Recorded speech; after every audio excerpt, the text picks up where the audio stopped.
हर जुर्म का पर्दाफाश। भारतीय जनता पार्टी लखनऊ महानगर द्वारा केसरबाग कार्यालय पर आयोजित प्रेस वार्ता को संबोधित करते हुए उत्तर प्रदेश सरकार के समाज कल्याण मंत्री रमापति राम शास्त्री ने कहा कि केंद्रीय मंत्रिमंडल ने पहले 5 वर्षों में 5 करोड़ से अधिक अनुसूचित जाति के छात्रों को लाभ पहुंचाने के लिए अनुसूचित जाति से संबंधित छात्रों के लिए मैट्रिकोत्तर छात्रवृत्ति PMSSC की केंद्र प्रायोजित स्कीम बड़े और रूपांतरात्मक परिवर्तनों के साथ अनुमोदित की है ताकि वे अपनी उच्चतर शिक्षा को सफलतापूर्ण करा सकें। मंत्रिमंडल ने ₹59,048 करोड़ के कुल निवेश को अनुमोदन प्रदान किया, जिसमें से केंद्र सरकार 35,534 करोड़ खर्च करेगी और शेष राशि राज्य सरकारों द्वारा खर्च की जाएगी। यह स्कीम मौजूदा प्रतिबद्ध देयता प्रणाली को प्रतिस्थापित करेगी और इस महत्वपूर्ण स्कीम में केंद्र सरकार की भागीदारी अधिक होगी। और प्रेस मीडिया के हमारे सभी मित्र,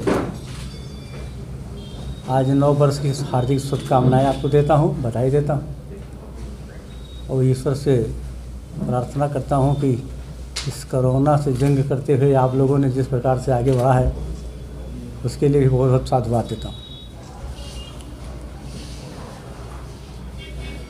प्रदेश सरकारों द्वारा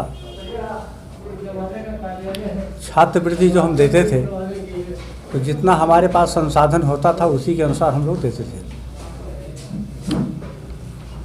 लेकिन केंद्रीय सरकार को मैं धन्यवाद देना चाहता हूं और उत्तर प्रदेश की ओर से धन्यवाद देना चाहता हूं, उत्तर प्रदेश सरकार की ओर से धन्यवाद देना चाहता हूं कि उन्होंने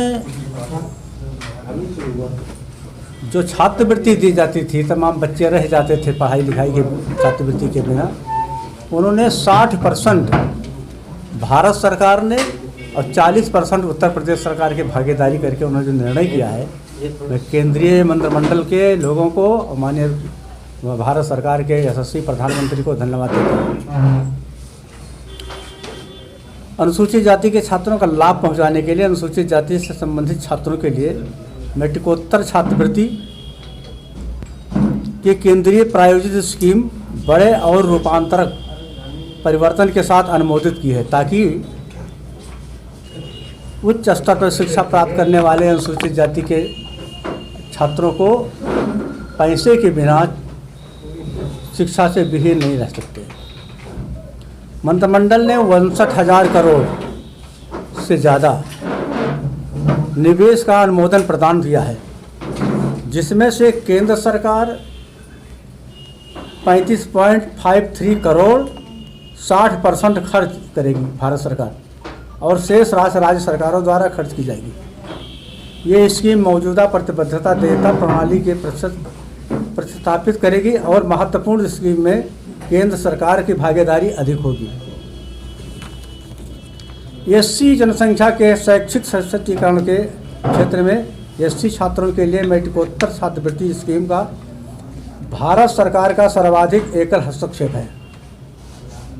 केंद्र सरकार इन प्रयासों को और अधिक बढ़ाने के लिए प्रतिबद्ध है ताकि 5 वर्ष की अवधि के भीतर जीईसी उच्चतर शिक्षा राष्ट्रीय स्तर तक पहुंचा सके। मंत्रिमंडल ने इस स्कीम को उपयुक्त कार्यान्वित पर अधिक जोर दिया है ताकि समय पर भुगतान किया जा सके, व्यापक जवाबदेही, निरंतर निगरानी और पूर्ण पारदर्शिता के साथ सुनिश्चित की जा सके। इस दिशा में मंत्रिमंडल ने निम्नलिखित संशोधन भी अनुमोदित किया है। गरीब से गरीब परिवारों के 10वीं कक्षा उत्तीर्ण छात्रों को अपनी इच्छानुसार उच्चतर शिक्षा पाठ्यक्रमों में नामित करने के लिए एक अभियान चलाया जाएगा।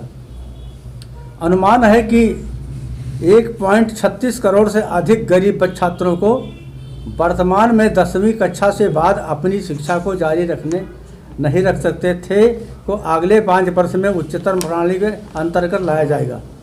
ये स्कीम सुदृढ़ सुरक्षा उपायों के साथ ऑनलाइन प्लेटफार्म पर संचालित की जाएगी, जिसमें पारदर्शिता, जवाबदेही, कार्यक्षमता तथा बिना विलंब के समयबद्धता सहायता सुनिश्चित होगी।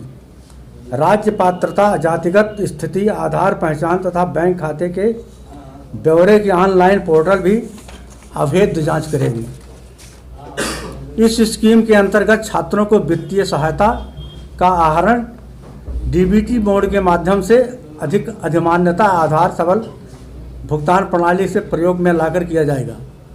वर्ष 2021 और 22 में प्रारंभ करती हुई इस स्कीम का अंश 60% भारत सरकार निर्धारित काम के अनुसार छात्रों के बैंक खातों में डीबीटी के मोड के माध्यम से सीधे जारी किया जाएगा। निगरानी तंत्र को और सुदृढ़ किया जाएगा।